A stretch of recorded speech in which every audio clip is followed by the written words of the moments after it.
sendiri.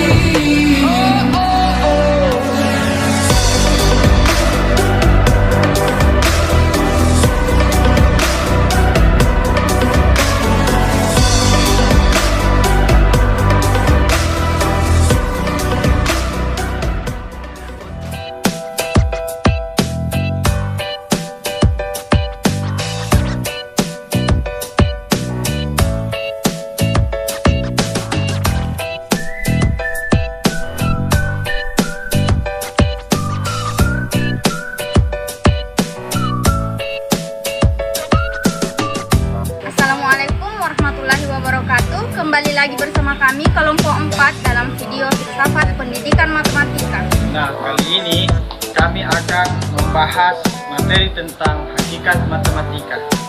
Video ini kami buat sebagai bentuk penyelesaian tugas dari dosen Zulfikar Busra.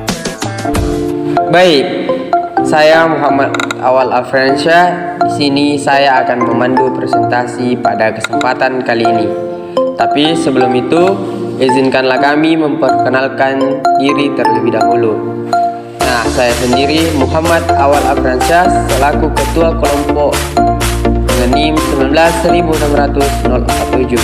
Kemudian ada Selvian Jalil 1906043, Ahmad Samad 1906041, dan yang terakhir ada Fitra Diana Soekardi 19061. Kami dari kelompok 4.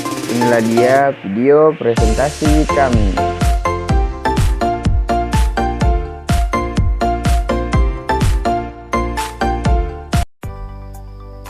Baik, saya akan membahas yang pertama itu mengenai objek matematika. Nah, konsep dasar dari cabang matematika elementer adalah abstraksi dari pengalaman-pengalaman. Nah, konsep bilangan dan konsep geometri Euclid itu sangat dipengaruhi oleh pengalaman. Namun demikian, sejumlah konsep matematika dilahirkan dari kreasi berpikir manusia dengan atau tidak dengan bantuan pengalaman. Nah, abstraksi dalam matematika berdasarkan pada intuisi dan pengalaman empiris.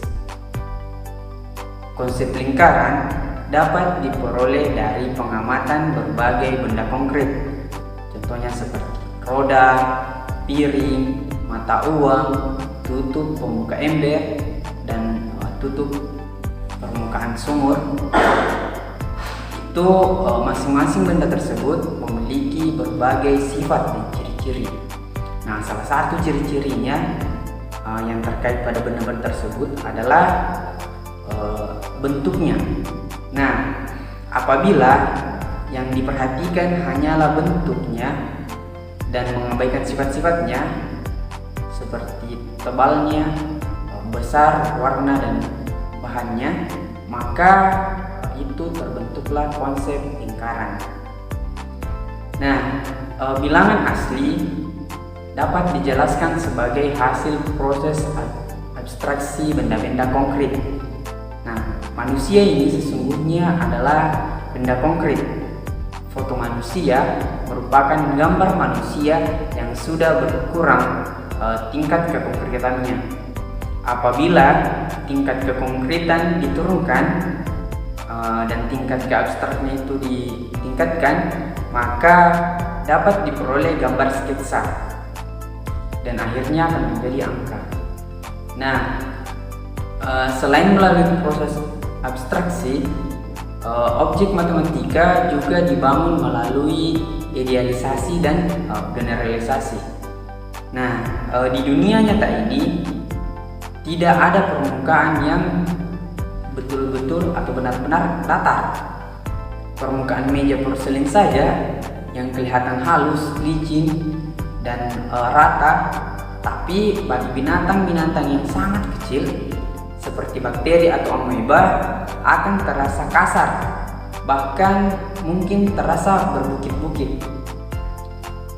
Tidak ada garis yang benar-benar lurus, tidak mempunyai lebar, dan tidak mempunyai tinggi. Titik yang sering dijelaskan sebagai sesuatu yang tidak mempunyai panjang, tidak mempunyai lebar, dan tidak punya tinggi, dan juga tidak ada dalam realitas.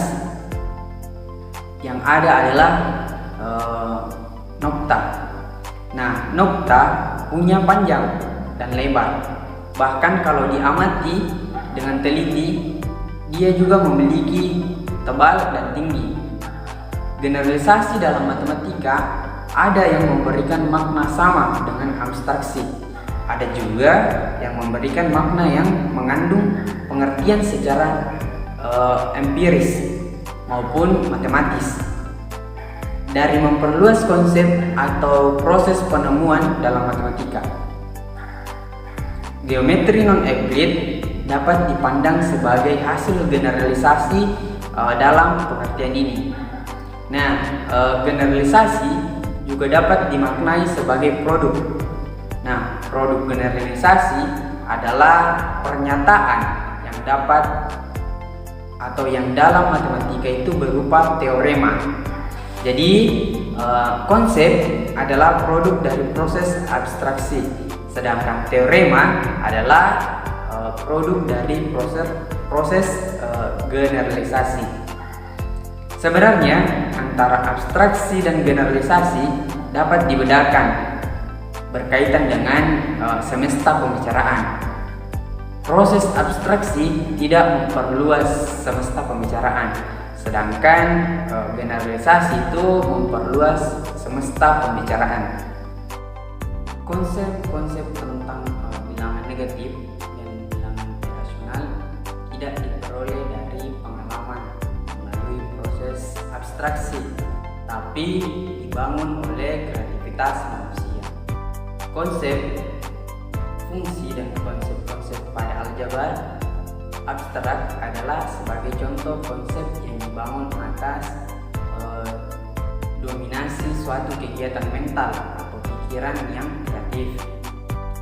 Namun demikian, proses kreatif lahirnya konsep-konsep matematika seringkali melalui intuisi atau trial and error, pengalaman, percobaan, dan sebagainya.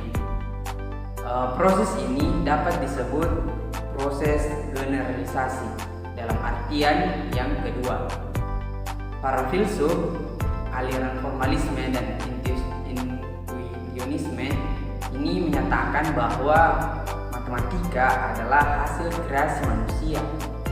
Para pengikut Platonisme beranggapan bahwa matematika itu sudah ada. Manusia hanya tinggal melakukan discovery. Walaupun pandangan-pandangan tersebut berbeda-beda, tetapi secara internal mereka konsisten dengan pandangannya. Hertz berpendapat bahwa matematika adalah hasil atau proses discovery dari invention yang dilakukan oleh manusia. Dari berbagai pendapat, nampaknya paling tidak ada satu kesamaan pendapat bahwa objek matematika adalah abstrak. Nah, objek matematika bersifat abstrak berarti bahwa objek-objek matematika adalah benda-benda pikiran. Dalam cerita Mahabharata dikisahkan bahwa ketika Yudhistira menjawab pertanyaan seorang yaksa yang bernama Dewa Dharma, yaitu apakah yang lebih cepat dari angin, maka jawabannya adalah pikiran yang lebih cepat daripada angin. Karena objek matematika adalah benda pikiran, maka untuk memahami matematika diperlukan ketajaman berpikir. Karena objek matematika adalah benda pikiran, maka kebenaran matematika itu hanyalah kebenaran pikiran dan bukan kebenaran empiris. Nah, secara epistemologi, matematika berbeda dengan fisika. Fisikawan menolak kebenaran sesuatu apabila sudah dibuktikan bahwa sesuatu itu salah, sedangkan matematikawan menerima kebenaran sesuatu apabila sesuatu itu sudah dibuktikan dengan benar. Nah, ciri dari abstrak matematika itu menyebabkan kebenaran matematika sulit dipahami dan kadang-kadang terasa aneh bagi orang yang belum memahaminya. Kalimat jika jumlah sudut adalah suatu segitiga lebih besar dari 2700, maka Hayam Wuruk Raja Majapahit adalah suami Luna Maya. Adalah kalimat yang barangkali menggelikan bagi orang yang awam terhadap matematika. Nah, dalam konteks geometri Euclid, berdasarkan hukum logika, kalimat tersebut bernilai benar. Selanjutnya yang kedua itu adalah konsep dalam matematika. Nah, konsep yang merupakan hasil proses abstraksi diungkapkan dalam bentuk definisi matematika. Suatu konsep matematika dapat dibangun dari fakta empiris dengan proses abstraksi. Nah, pengamatan terhadap batu bata, potongan kue, potongan keramik, permukaan meja, dan lain-lain sebagainya itu melalui proses abstraksi membentuk konsep persegi panjang atau konsep bujur sangkar. Nah, Wittgenstein itu menyatakan bahwa orang bekerja secara matematis dengan konsep tertentu yang sudah ada yang dikreasikan. Nah, fungsi konsep dalam matematika adalah membentuk untuk memahami sesuatu. Nah, apabila konsep sudah ada dan sudah dibangun, maka objek akan terbagi menjadi dua, yaitu objek yang sesuai dengan konsep dan objek yang tidak memenuhi konsep. Sebagai contoh, apabila sudah dikenalkan atau didefinisikan suatu konsep atau pengertian segitiga siku-siku, maka himpunan segitiga terbagi atas dua himpunan yang saling asing, yaitu himpunan segitiga siku-siku dan himpunan segitiga tidak siku-siku. Nah, konsep matematika dapat ditentukan oleh suatu proposisi yang merupakan hasil suatu penelitian atau pengamatan. Nah, kerja matematika seperti bukti dan kalkulasi akan menentukan proposisi. Sebagai contoh, pada waktu orang menghitung banyaknya seluruh kelereng yang ada dalam 5 kantong dan masing-masing kantong itu berisi 3 butir kelereng, akan menentukan konsep perkalian 3 kali 5 atau 5 kali 3. Nah, konsep matematika juga dapat dibentuk melalui suatu konstruksi baru bersamaan dengan konsep yang lama. Nah, aturan dari bentuk atau situasi bersifat kemungkinan dalam arti bahwa ada kemungkinan mengkonstruksi atau mengkonstruksi aturan lainnya. Jadi pengkonstruksian ini dapat dilakukan secara fisik atau secara mental. Nah, suatu bentuk dapat diturunkan dari bentuk lainnya dengan jalan transformasi. Gejala atau fenomena dalam bahasa itu didasarkan pada suatu aturan yang disepakati dalam praktik. Nah, dalam kehidupan nyata, hampir semua orang sepakat dalam hal-hal tertentu dalam berkomunikasi. Nah, kesepakatan tidak hanya diperlukan pada definisi, tetapi juga dalam pengesahan. Nah, bukti suatu teorema dalam matematika dapat diterima atau dinyatakan sah apabila disepakati oleh komunitas matematikawan. Jadi, kesimpulannya, konsep itu merupakan unsur sistem matematika yang mengkomunikasikan pengertian atau menjelaskan sesuatu dan dapat pula merupakan suatu metode yang bersifat abstrak. Nah, konsep-konsep dinyatakan dalam bentuk rumusan yang disebut definisi. Nah, definisi ini adalah hasil dari kesepakatan sosial para matematikawan. Pada dasarnya, tidak ada definisi yang salah. Definisi itu dikategorikan atas well definite atau bukan. Definisi merupakan aturan permainan matematika. Nah, sebagaimana peraturan pada suatu permainan, tidak ada peraturan yang salah. Yang ada adalah peraturan yang baik dan tidak baik. Nah, peraturan yang produktif atau tidak produktif dan sebagainya. Nah, dalam suatu sistem matematika, definisi menjadi dasar komunikasi yang sangat mengikat. Definisi ibaratkan seseorang diktator yang harus ditaati segala perintahnya. Definisi matematika membagi objek matematika menjadi dua golongan. Yang pertama yaitu objek yang memenuhi atribut definisi dan objek yang tidak memenuhi atribut definisi. Selanjutnya yaitu simbol dalam matematika. Manusia adalah makhluk yang menggunakan simbol. Dalam rangka pertukaran gagasan dan informasi, antar matematikawan juga diperlukan adanya simbol. Kelebihan penggunaan simbol adalah cermat, singkat, efisien, dan tidak bermakna ganda.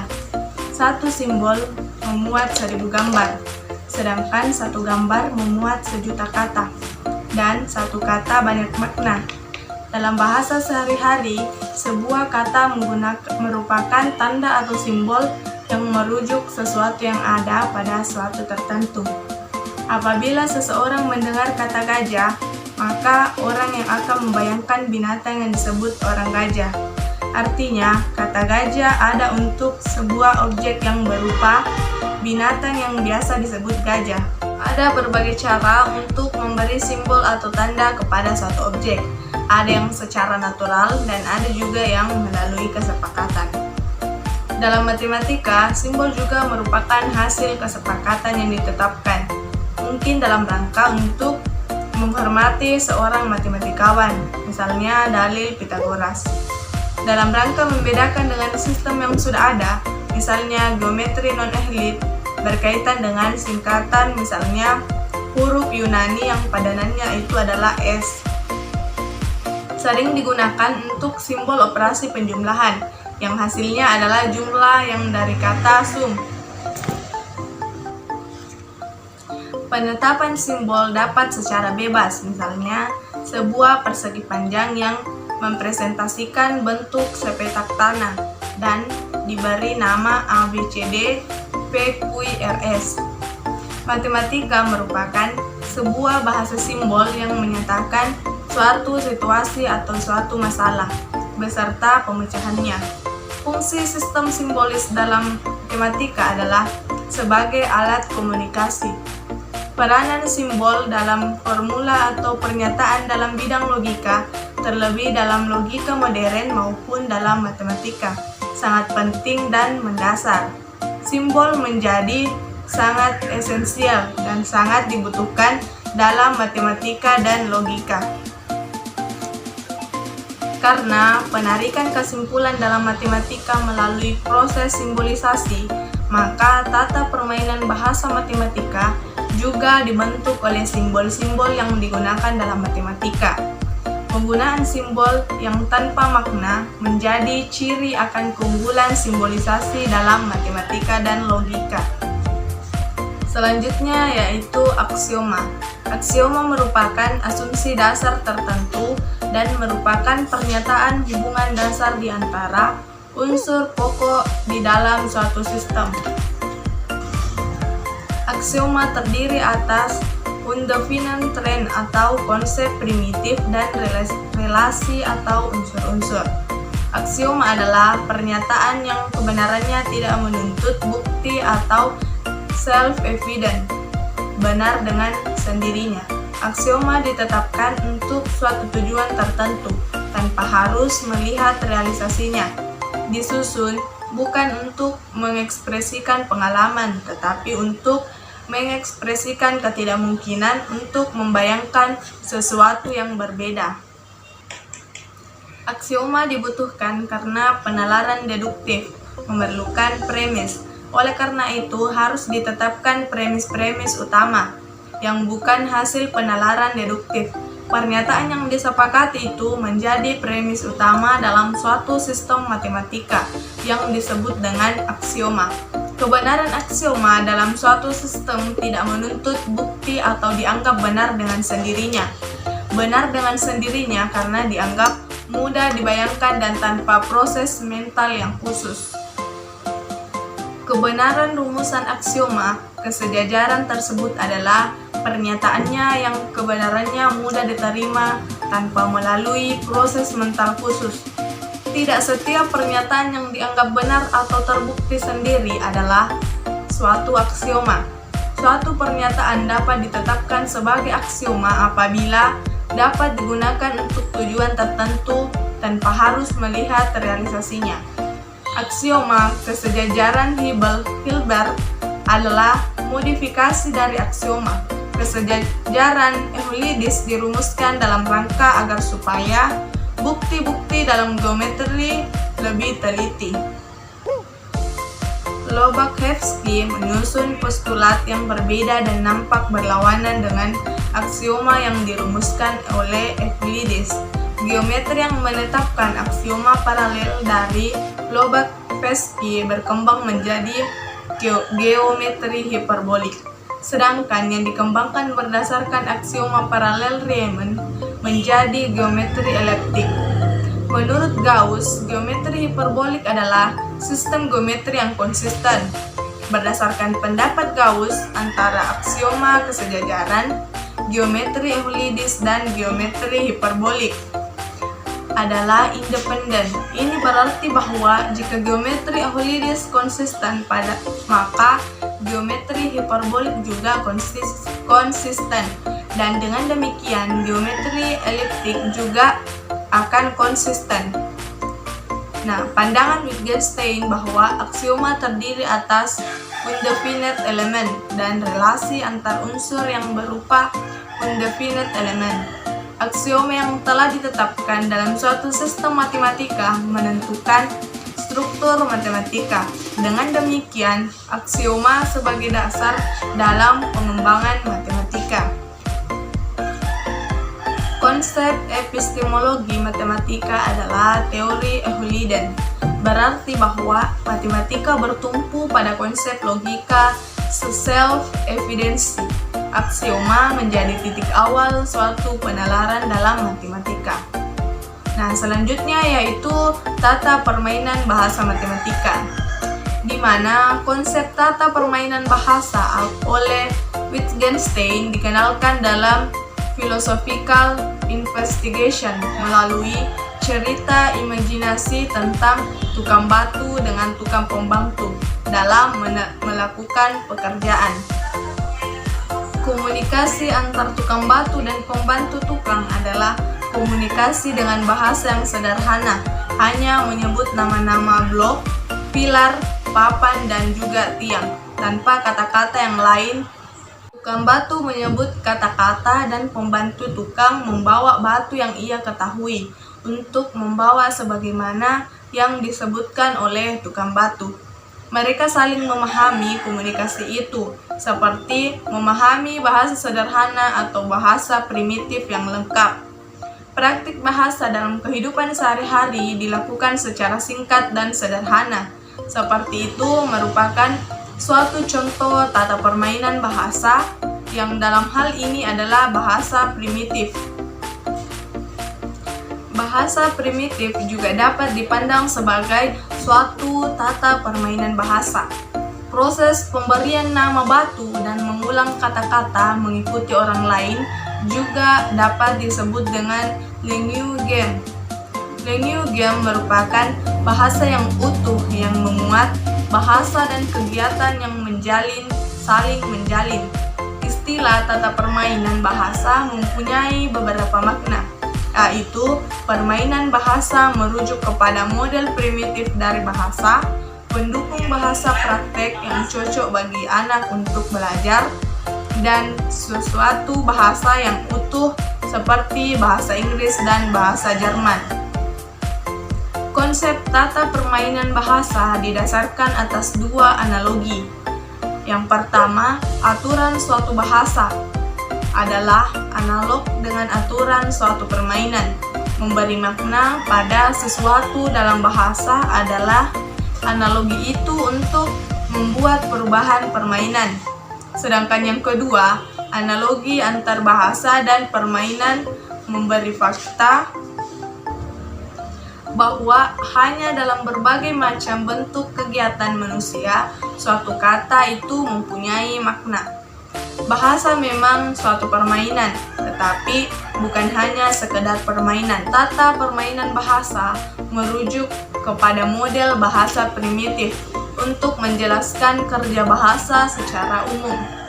Permainan bahasa juga merujuk pada keberagaman bahasa dan praktek berbahasa dalam bahasa biasa sebagai keutuhan dari suatu bahasa biasa.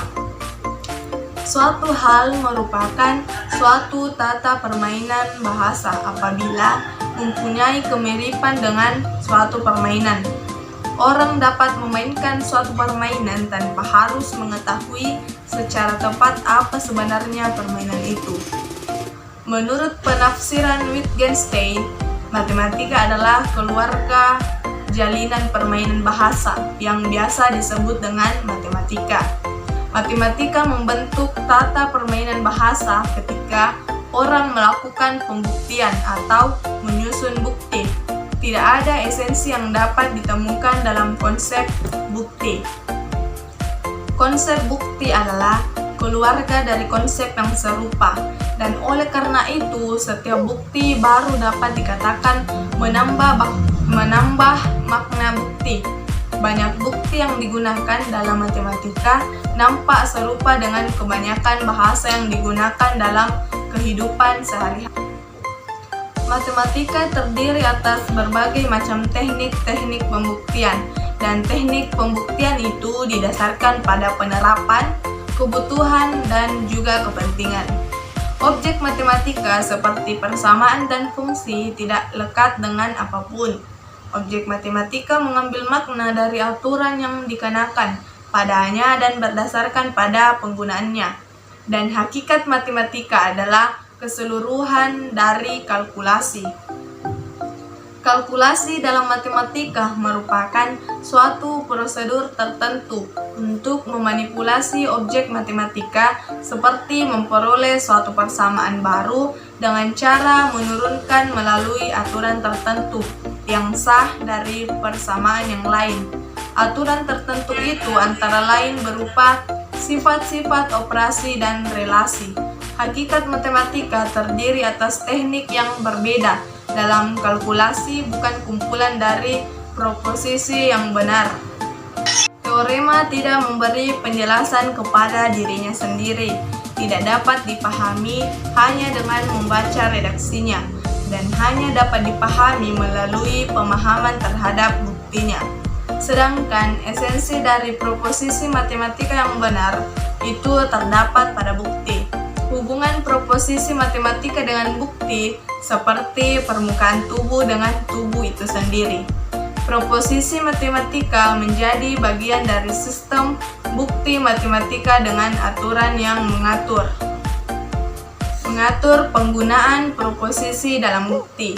Hal ini sebagaimana kalimat bahasa alami yang memiliki makna permainan bahasa ketika digunakan.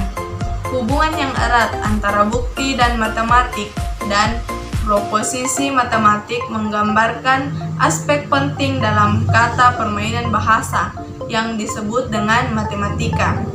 Ciri khas dari matematika sebagai tata permainan bahasa adalah eratnya hubungan antara bukti matematika dan proposisi matematika.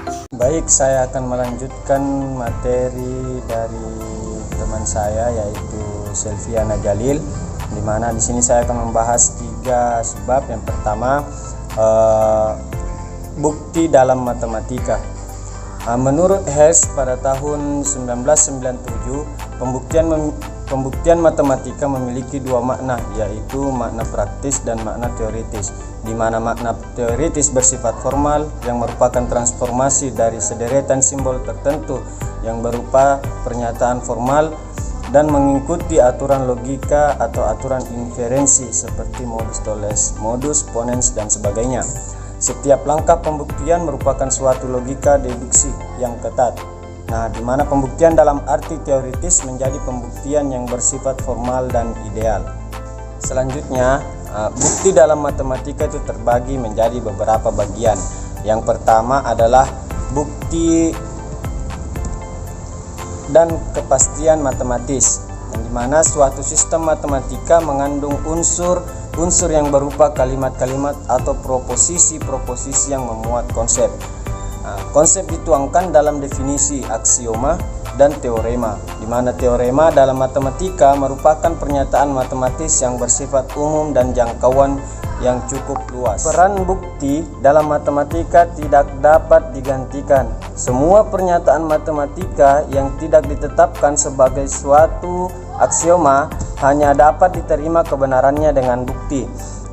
Bukti meyakinkan kebenaran proposisi, di mana peran bukti dalam matematika dapat dipandang sebagai batu uji dan penjamin kebenaran bagi pernyataan matematika.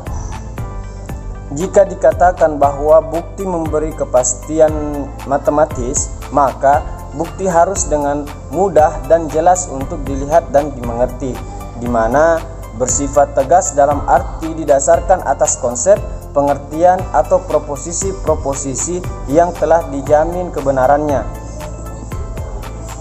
Menurut Wittgenstein, bukti dengan gambar dalam geometri tidak eksak.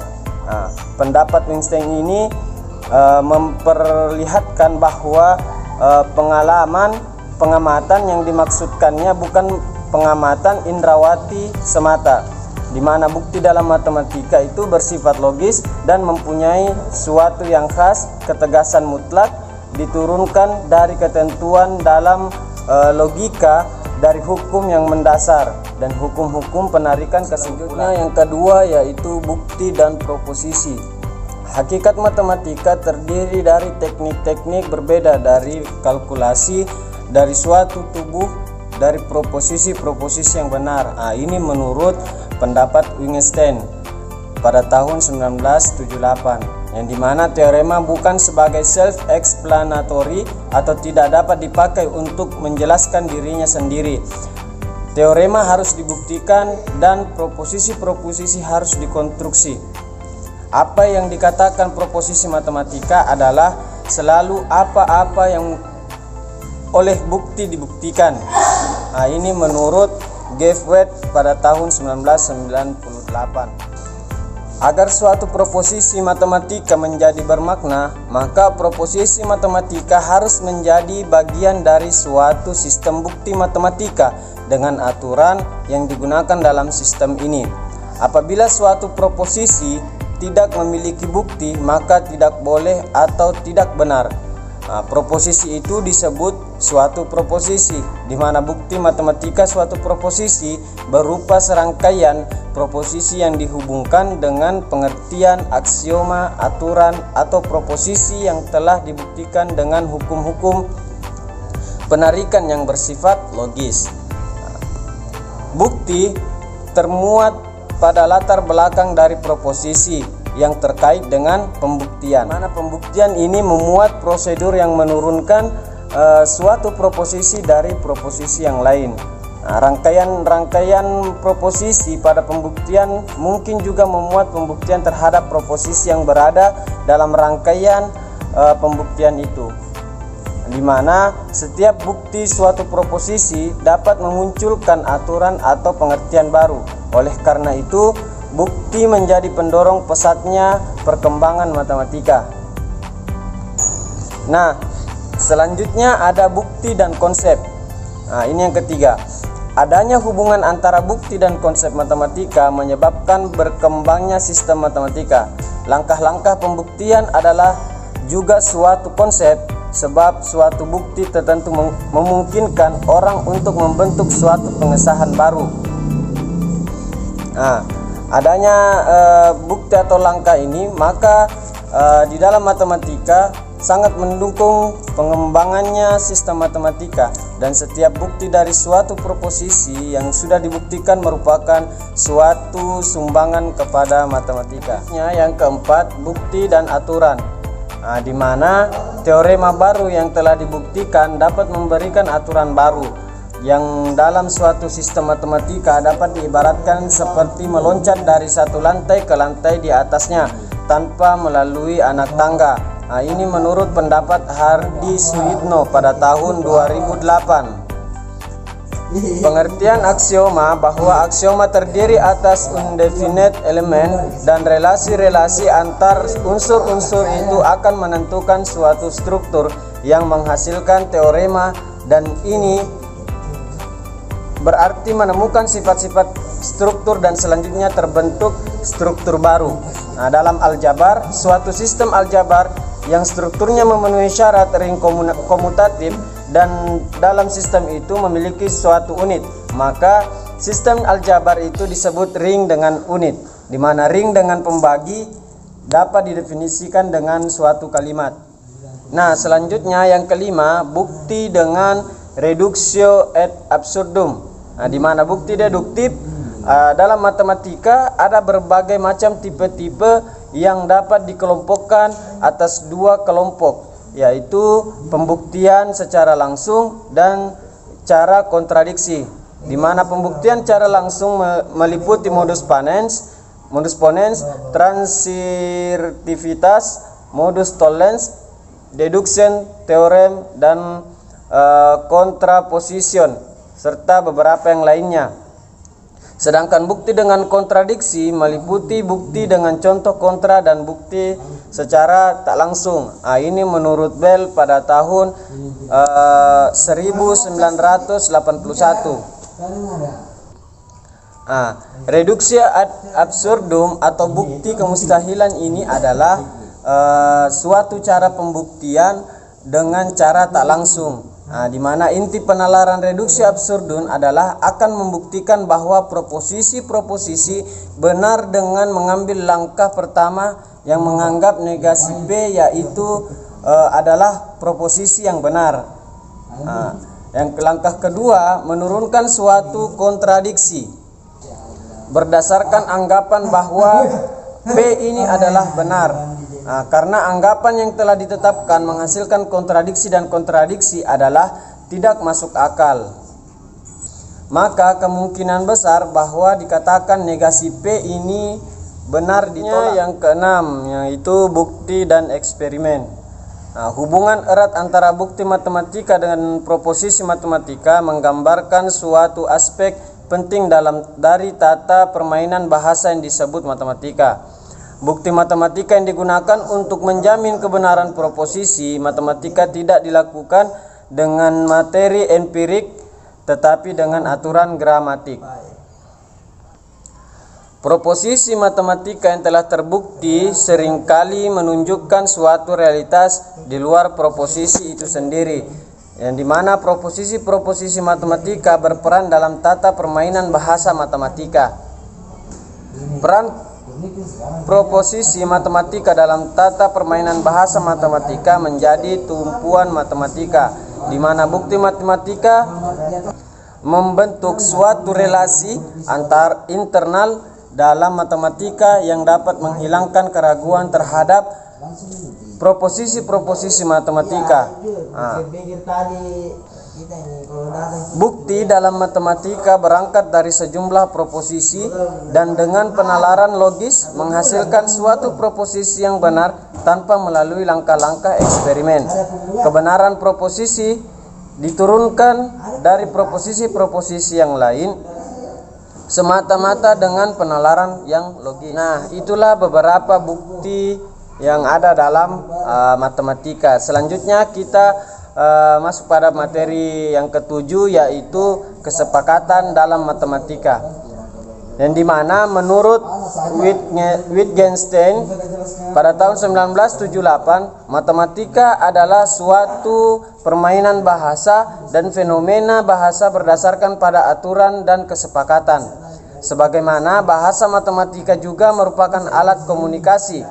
Kriteria kesepakatan dalam matematika tidak hanya merujuk kepada definisi tetapi juga kesepakatan dalam rangka pengesahan suatu bukti, di mana definisi merupakan kesepakatan untuk menentukan makna suatu istilah. Hukum-hukum logika disepakati sebagai alat untuk menguji keabsahan suatu bukti. Matematika secara berkelanjutan membentuk aturan baru dan memperluas jaringan kerja matematika yang lama. Komponen-komponen dalam matematika itu tersusun secara terpadu dan tersusun dalam suatu sistem yang disebut sistem deduktif aksiomatik. Nah, sistem ini konsisten dengan dirinya dan bebas dari kontradiksi terhadap dirinya. Kesepakatan dalam matematika memperhatikan kreasi sistem baru dari suatu gambaran atau suatu yang diwakili atau representasi,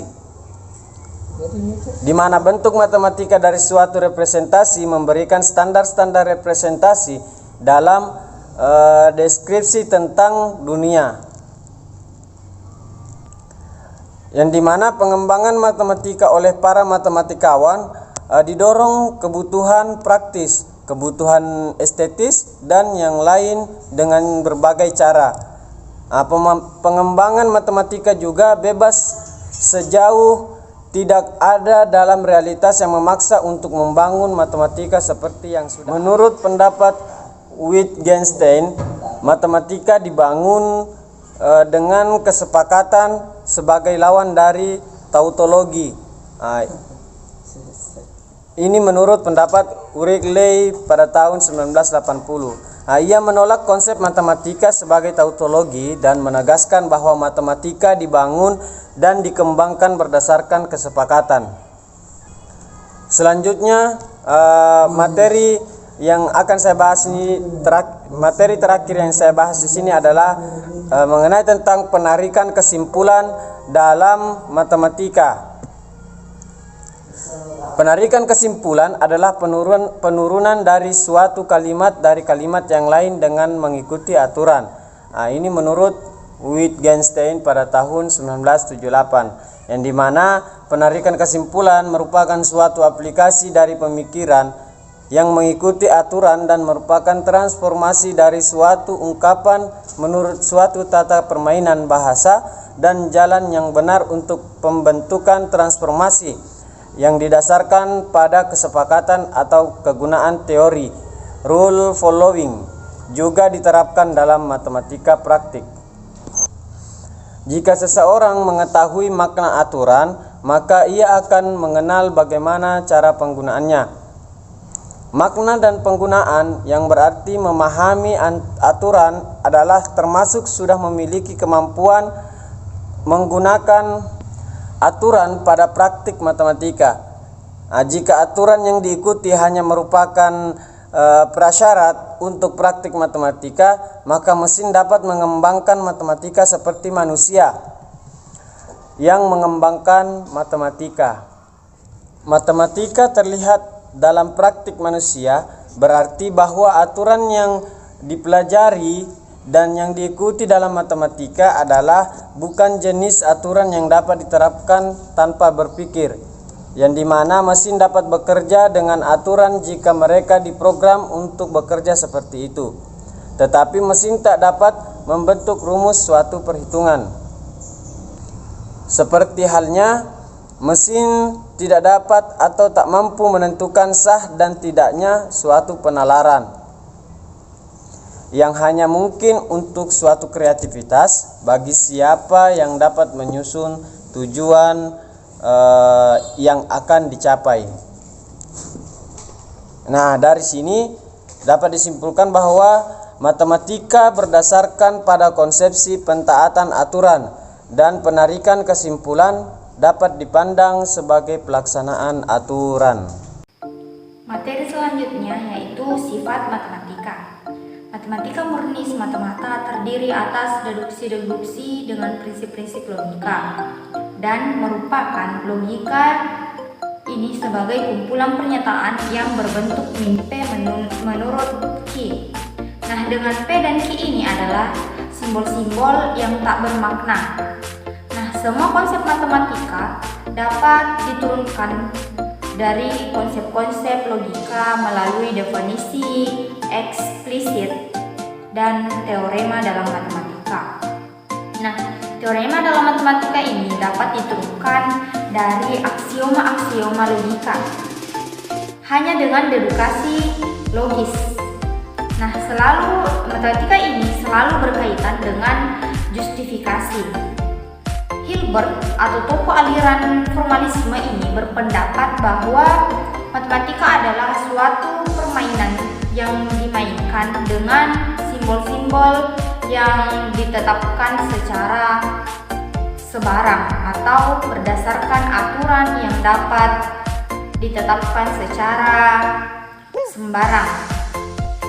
Nah, dan permainan ini hanya taat kepada syarat formalis konsistensi.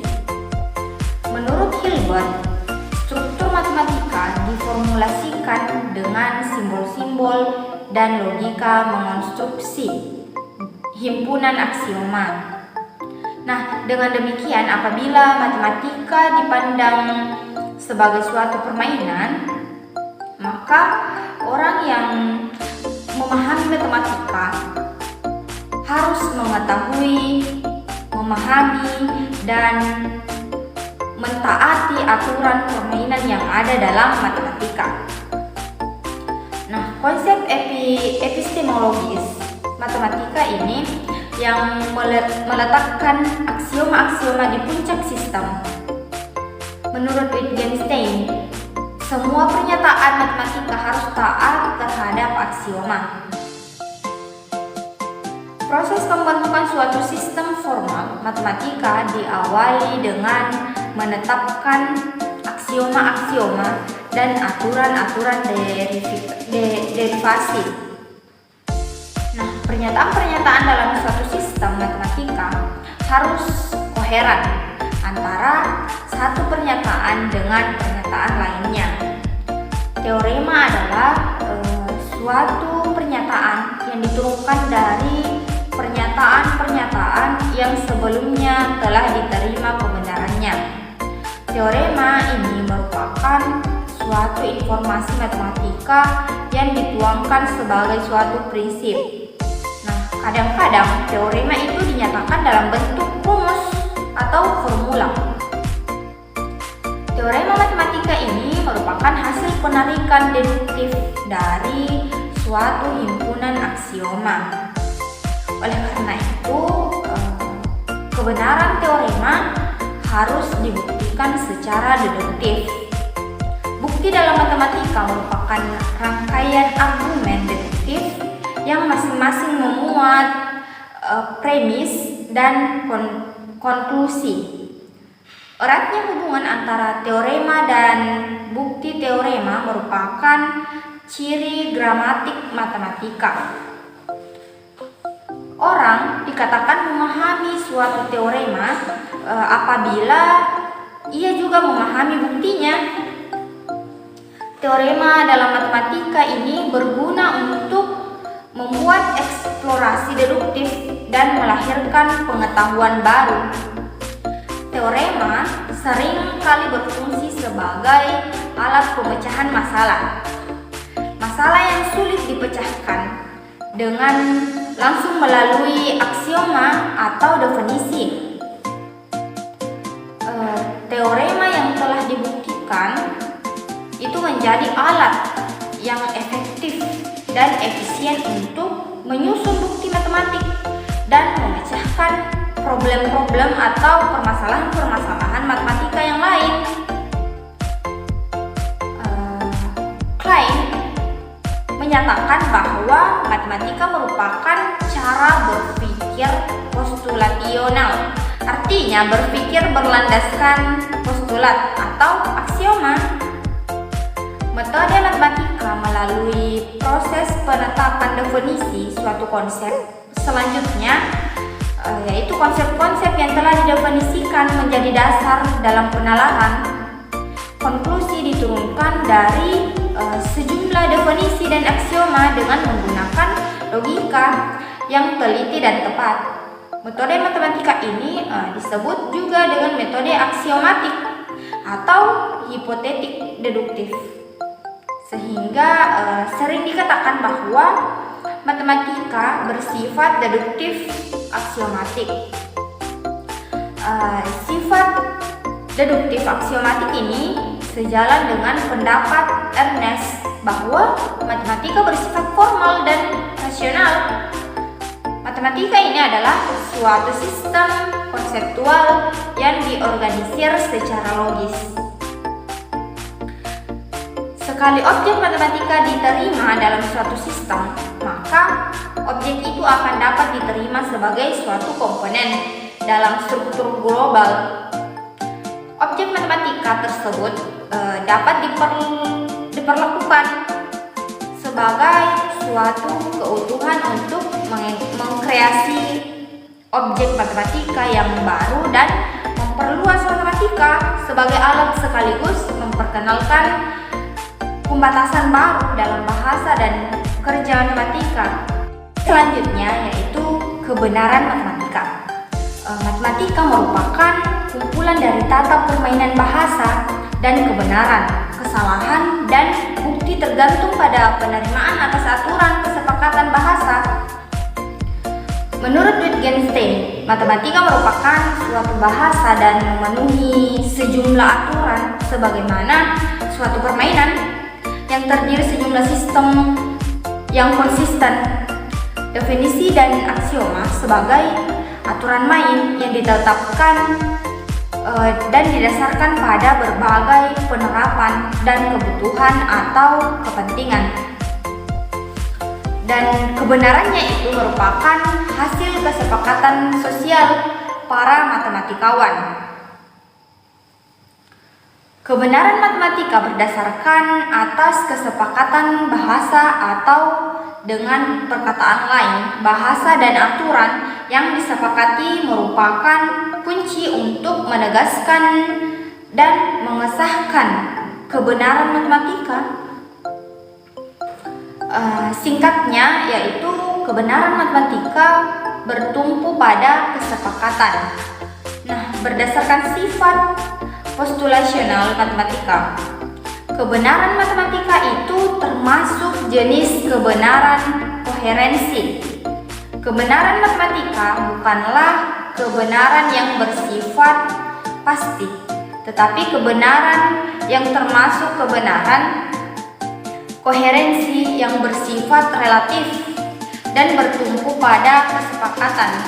Oleh karena itu, matematika tidak tepat untuk disebut ilmu pasti. Salah satu contoh bahwa kebenaran matematika itu bertumpu pada kesepakatan dan bersifat relatif dapat diperoleh dalam geometri. Nah, dalam cabang geometri dikenal adanya beberapa sistem geometri yang berbeda. Adapun perbedaan tersebut disebabkan karena rumusan aksioma yang berbeda, sehingga menimbulkan perbedaan tata permainan bahasa. Nah, dalam geometri, aksioma kesejahteraan atau aksioma kesejajaran, geometri Euclides, geometri eliptik, dan geometri hiperbolik berbeda-beda. Aksioma-aksioma kesejajaran dalam ketiga sistem geometri tersebut saling kontradiktif. Perbedaan yang tajam antara aksioma-aksioma kesejajaran mengakibatkan munculnya perbedaan-perbedaan yang bersifat kontradiksi.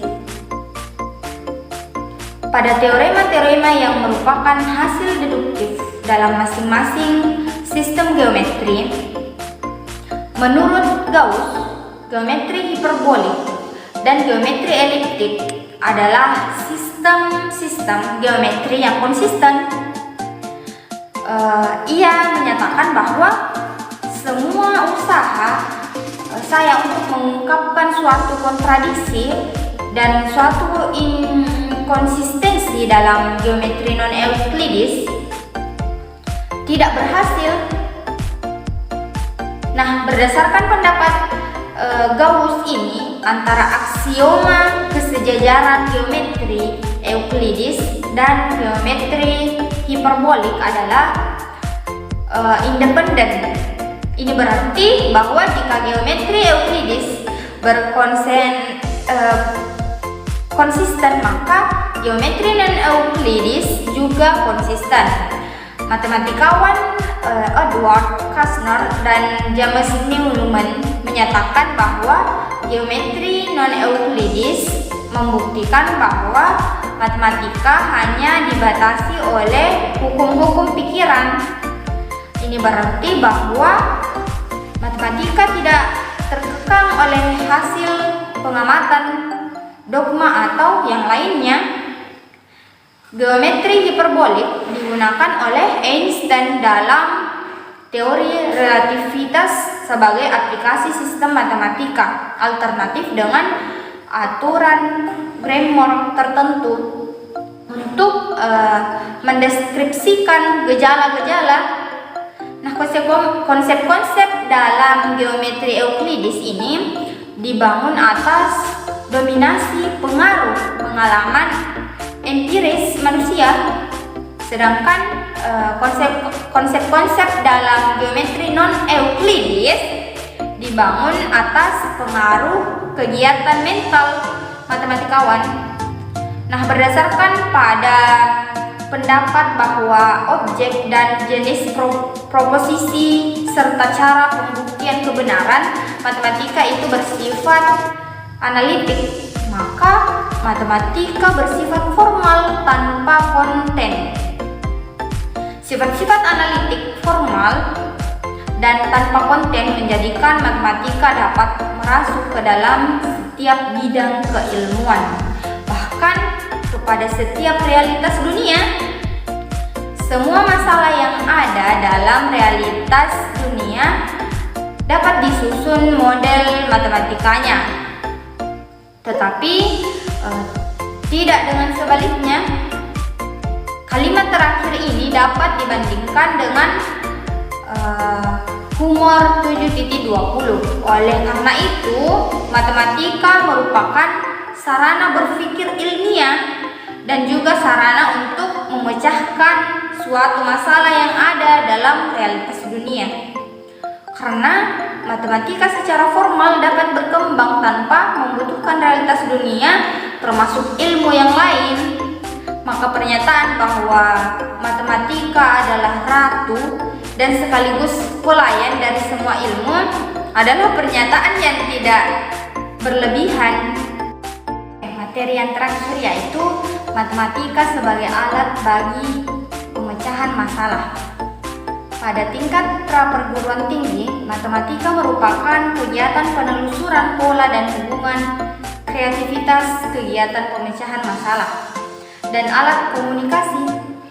Nah, matematika memiliki hubungan yang erat dengan kehidupan sosial dan politik dalam setiap periode. Dan matematika ini merupakan alat yang digunakan dalam kehidupan manusia pada setiap hari.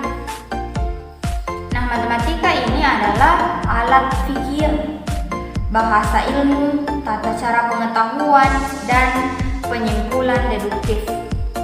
Matematika ini merupakan alat yang juga berfungsi sebagai bahasa. Matematika murni itu berkenaan dengan penemuan dan pemantapan implikasi dari aksioma tentang konsep-konsep matematika untuk membuktikan teorema.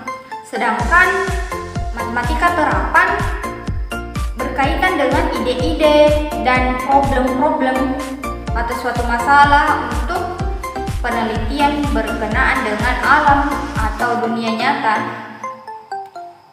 Nilai utama matematika yang dikembangkan melalui proses deduktif adalah memberikan kekuatan kepada manusia untuk mengorganisir ilmu pengetahuan dan kemampuan untuk memprediksi kejadian-kejadian alam. Singkatnya, matematika merupakan jembatan yang tangguh antara manusia dengan dunia di luar diri manusia. Matematika ini juga sebagai alat berpikir dan juga mengandung kelemahan. Nah, kelemahan matematika sebagaimana bahasa adalah memiliki keterbatasan untuk mengungkapkan ide. Logika yang dapat dipandang sebagai jantungnya matematika juga memiliki keterbatasan untuk menyampaikan ide. Sebagaimana umumnya alat, efektivitas dan ketepatan penggunaannya tergantung pada penguasaan penggunaan atau terhadap alat dan juga terhadap apa, di mana dan kapan alat itu digunakan. Apabila hal ini tidak dipenuhi, maka memungkinkan terjadinya kekeliruan, kejanggalan, atau menghasilkan sesuatu yang tidak diharapkan.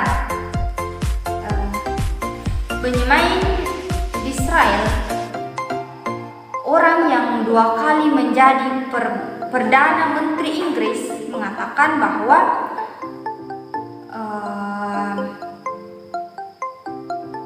contoh-contoh yang merupakan ilustrasi penerapan matematika yang tidak konseptual dan menimbulkan sesuatu yang di luar dugaan. Nah, dalam logika, konjungsi bersifat komutatif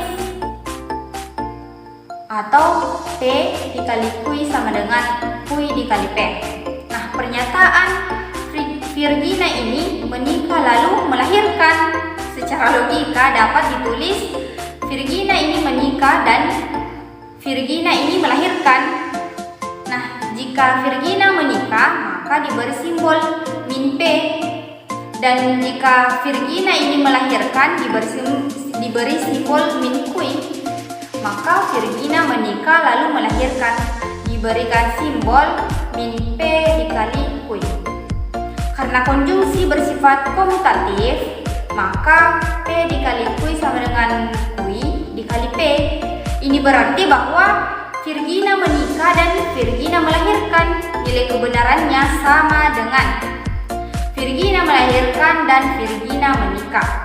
Konklusinya adalah Virginia menikah lalu melahirkan sama benarnya dengan Virginia melahirkan lalu menikah.